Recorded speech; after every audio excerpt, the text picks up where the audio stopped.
So I think it's interesting talking to people on the ground because I do think it is much tighter than some of those opinion polls have shown. And actually, the more that people see from him and they speak to him and they hear about his plans, the more he's getting a positive response. So I do think it's still all to play for.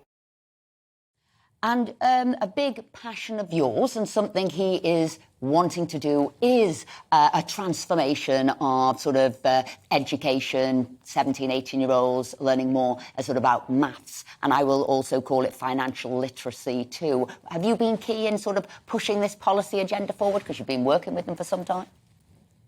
Well, yes, I've worked with Rishi a long time, and actually I think the way that he's approached this is the way that he's approached so many things, whether it was Brexit or lifting the lockdown regulations, coming up with furlough, coming up with free ports.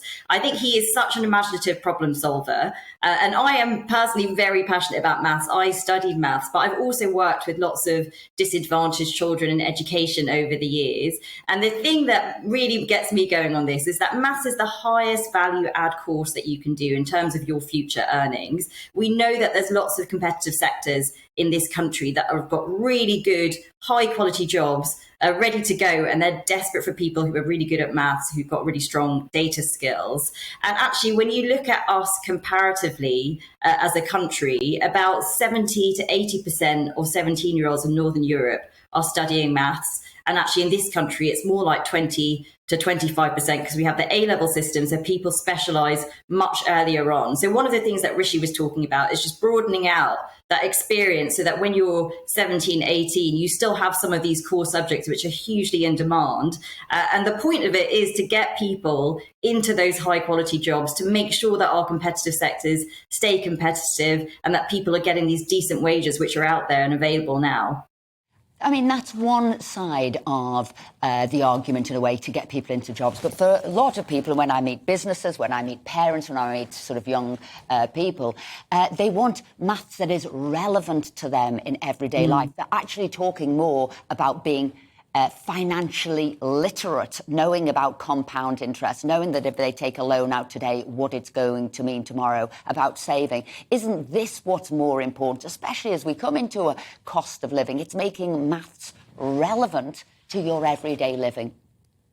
I mean, absolutely. I think there's two parts of it. There's this advanced maths bit, which I've been talking about, the competitive sectors. But actually, for lots of people, any job that you can think of, you need good number skills. So I went to a local school recently where lots of the students go into construction. And we were talking about actually, if you are, designing something that you're putting in a building, you need to know how angles work. And if you're in a job where you have to look at the pension scheme you're being offered, when you're thinking about stuff that you're buying for yourself and you're looking at buy now, pay later deals, all of these things are based on having good numeracy, financial literacy skills. And I think the really key thing is people who have those skills, they end up spending their money better, they end up getting better deals.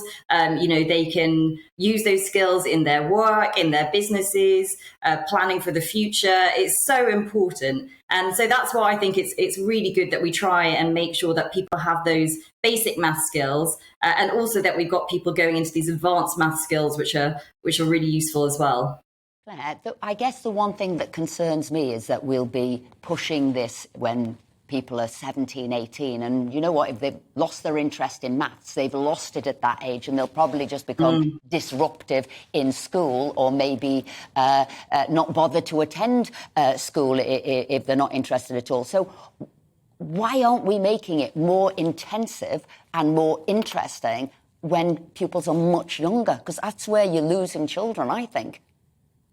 I've been working with the Children's Commission on this, and we met with lots of maths teachers. And I think the very best maths teachers do that. They do make it relevant. They make it fun. They make it accessible. They can point out why you're learning about what you're learning about. There's also some really interesting new qualifications like core maths coming through, which is all of that stuff that you were talking about, budgeting, relevant to life, maths, which you can now do as a level 3 qualification. And it's the kind of thing where if you take that test, you actually take in a calculator with you, because guess what? In everyday life, we now have calculators on our phone at all times. But what it's teaching you is how to apply maths to real world situations, as you've been talking about, Esther. So I do think these things are in the works, but it's really, really important that we plug on with these things, because it's going to make sure that our children growing up now both have the skills they need for their life, and also the skills to compete in the future jobs market as well, which I just think is really important.